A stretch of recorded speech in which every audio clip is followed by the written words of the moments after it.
Hi, this is Gary Brock, and welcome to my YouTube channel.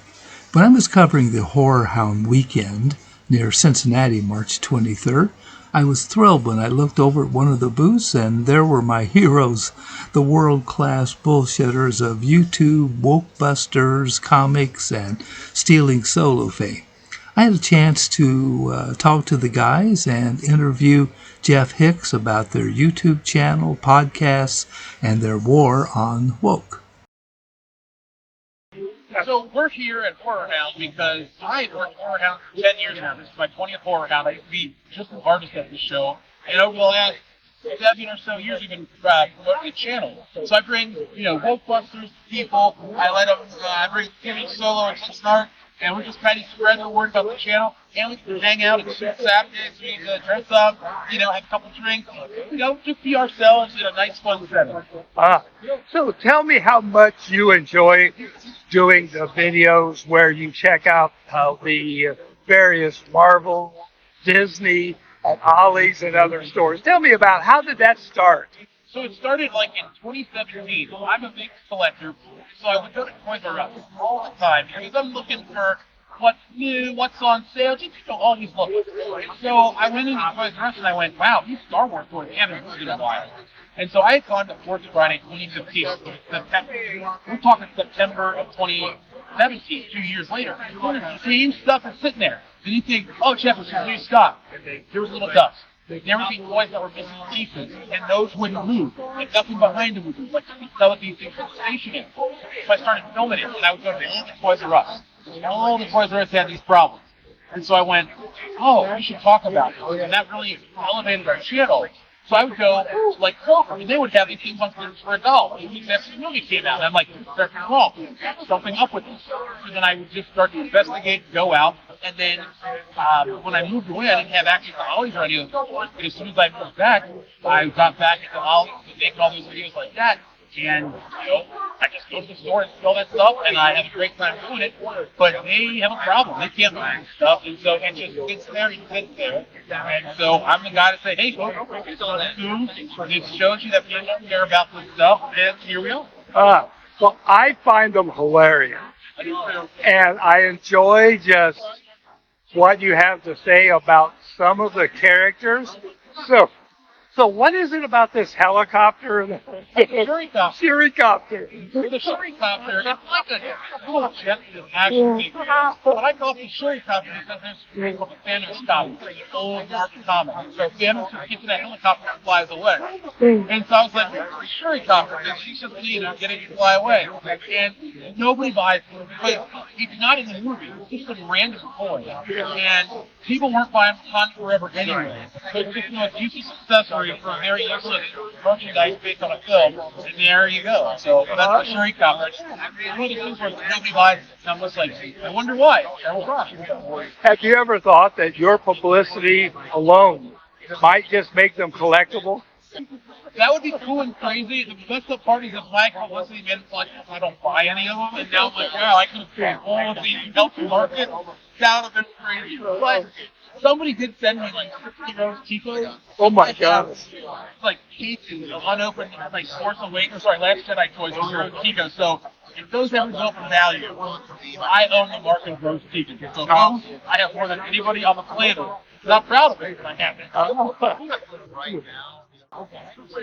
So, how did the idea of Stealing Solo come about?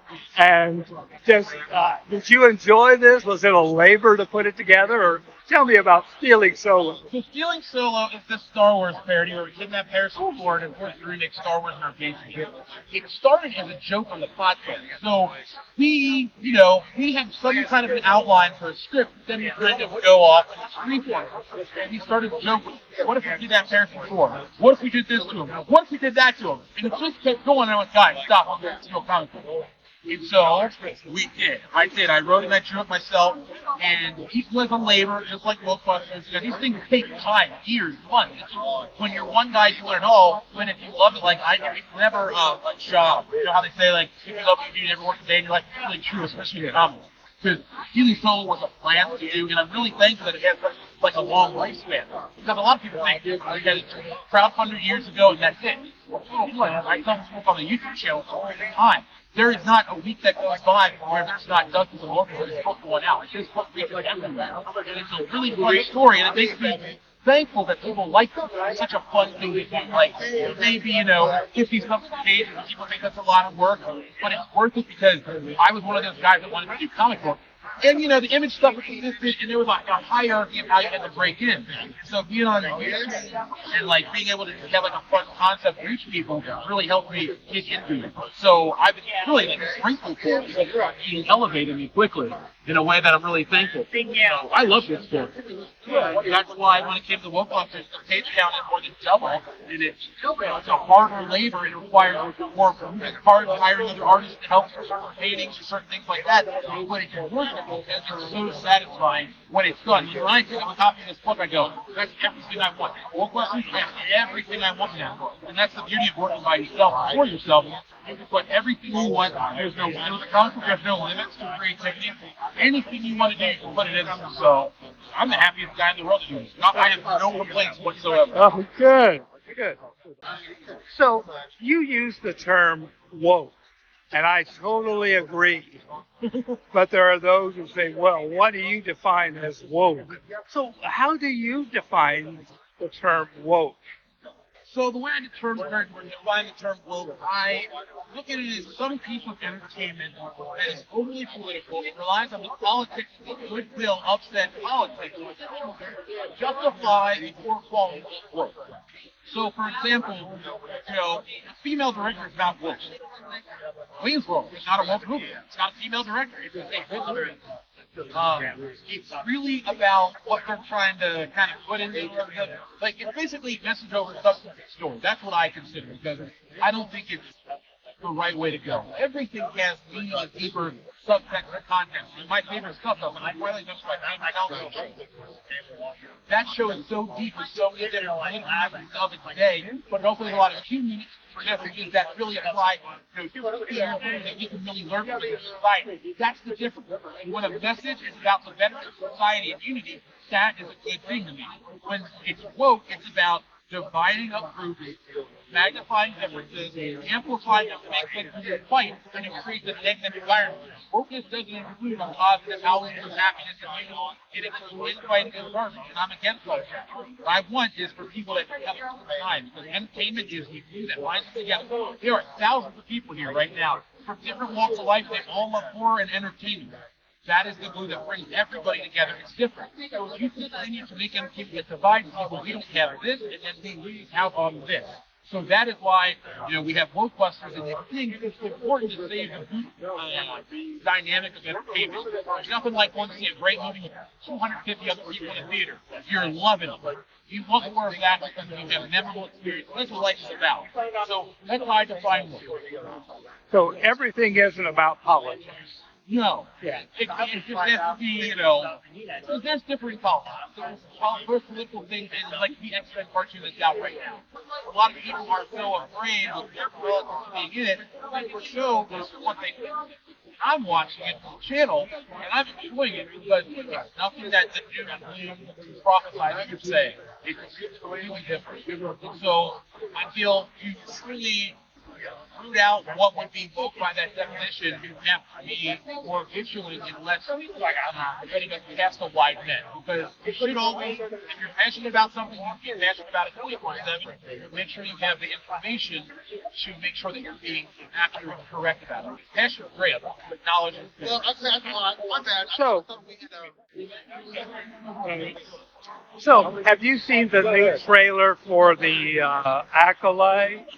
Yeah. Okay, so what was your opinion of it? So my opinion on the Acolyte trailer was that I could not stop laughing at it because I love The Matrix. I remember when The Matrix came out. I was in 5th grade. I was so excited. And the world changed. Everything wanted to be like The Matrix. Then the world changed and The Matrix was a thing of the past. Now we're trying to make Star Wars and The Matrix have this weird baby. So I laugh that they hired the Trinity. It's got wire food. It's got Jedi. There's no space war. Every part of Star Wars I'm not excited about. And so I have no interest in the Acolyte outside of covering the you guys, which I'll go in objectively like I always do. But they're not going to get away with doubting what the show. It has to be a good show. That's what everything has to be, because my favorite Star Wars stuff is that. That's never going to come back. They tried to bring it back, it was trying to find it. But we have those good memories. We have new stuff, so if you're into it, I don't judge. But I find that it has too many layers to it, and it's not really entertainment anymore. It's trying to be a message, a commercial product, and so many different things wrapped into one, and it has no soul. So, like Frankenstein's monster, it's many different pieces sewn together, and I don't like it. So what's next for you guys? What are you doing in the near future, or what are your plans? So the rest of this foreseeable 2024 is going to be Wokebusters focused. We've had a lot of great news on the YouTube channel, so I've been pushing to do more. I'm going to continue to do more. We're going to be networking. We're going to be transferring a lot to the channel. But in terms of like, Wokebusters has taken 3 years to do. It's a huge project, and I want everybody to be able to check it out because it has a lot going for it. And everybody that reads it will have a great time. I have received lots of positive praise over Steven Solo. All I hear is how funny it is and how funny it is. And that's all I want to do is make people laugh and enjoy it. So if you like to enjoy yourself and laugh, Wokebusters will be something that makes you laugh. The WCBS podcast, we hope makes you laugh. We have a good time doing it. And I just want to be able to entertain people in a way that doesn't have anything but the honest intention of being entertainment. I'm not trying to subvert your expectations. I just want you to have a good time. Good. Well, thank you very much for spending time here and talking to me. When I saw you guys, I couldn't believe that I saw you guys here, and I thought, oh my God, these guys are my heroes. We appreciate it, man. We really just do this to interact with people. At this point, that's all it is. We're here to hang out, meet the fans, and meet new friends and stuff like that. So we're loving it too. Well, thank you so much.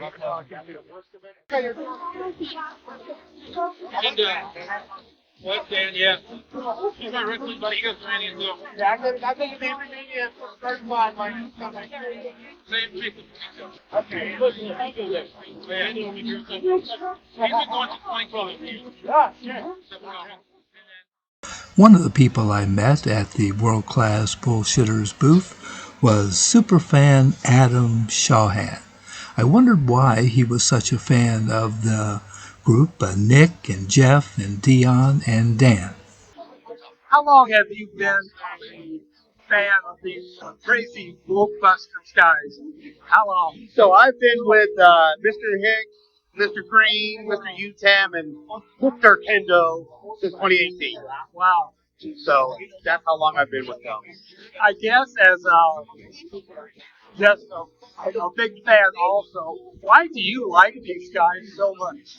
Well, when I found them, it wasn't myself that actually found them. It was my wiener dog, Frank. Turned the TV on, and all of a sudden I hear this voice talking and saying, I'm going to get a picture of this guy with his head up his bum. And that kind of caught my attention. So I listened to what the show was, and I changed the channel back to listen to music while I was working. And then a High Council was on. So I was listening to that. Apparently Frank did not like the music. We had to listen to the Bullshitters. And from that point on, I started in the chat earlier in 2018 and went to Indianapolis in September and met Bullshitters for the first time. Very good. Well, thank you very much. It is obvious you're a real super fan, as they call you. Very nice. Thank you very much here at the Horrorhound Annual Convention. Thank you. Oh, thank you. I'm so glad. Come to all of the events and have fun with us. That's what we're here to do. Put a smile on your face. Thank you. Thank you very much.